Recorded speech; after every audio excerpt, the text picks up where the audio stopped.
Maître Dokira, j'ai une question pour vous. Lors du rapport sexuel, qui est fort? Alors, cette question est intéressante parce qu'il faut comprendre que le rapport sexuel est un instant de lutte, est un instant de bagarre, est un instant où deux espèces, chacune cherche à dominer l'autre. Et c'est pourquoi lors du rapport sexuel, un homme doit être sexuellement viril pour montrer à la femme que c'est un homme. Parce que lorsqu'il n'est pas sexuellement viril, ce monsieur, à la première dispute avec la femme, se verra renvoyer en pleine figure son impuissance ou son incapacité à tenir longtemps au lieu avec une femme. C'est pourquoi les femmes aiment les hommes qui sont forts aux fesses, parce que ce sont les hommes dominateurs.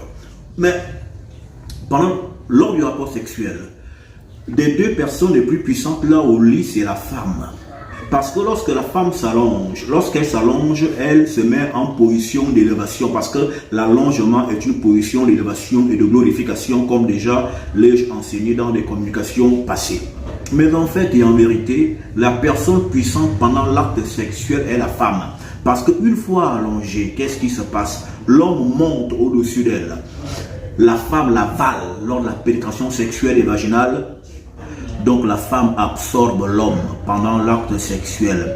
Et si la femme absorbe l'homme pendant l'acte sexuel, c'est que l'absorbant est plus fort que l'absorbé. Ceci me rappelle l'histoire de Aaron et l'homme, lorsque il y avait eu un combat entre son serpent et le serpent du prophète du pharaon. Le serpent de Aaron avait avalé le serpent du prophète du pharaon. Ceci veut dire quoi? Ceci veut dire que le serpent de Aaron était plus puissant que le serpent du prophète ou du nganga ou du marabout du pharaon. Donc celui qui avale l'autre est plus puissant que celui qui est avalé. Et donc pendant l'acte sexuel, la femme absorbe l'homme, la femme l'avale, l'homme s'incorpore en elle. Et c'est pourquoi pendant cet acte sexuel-là, l'homme acquiert l'identité de la femme. C'est pourquoi est-il écrit que un homme qui couche avec une prostituée est un seul corps avec elle. Et non pas une femme qui couche avec un prostitué est un corps avec lui. Non, c'est l'identité mystique de la femme qui influence celle de l'homme. Donc les femmes avec lesquelles les hommes couchent sont celles qui déterminent l'identité de ces hommes-là. Et ici donc, la femme est l'être central du rapport sexuel.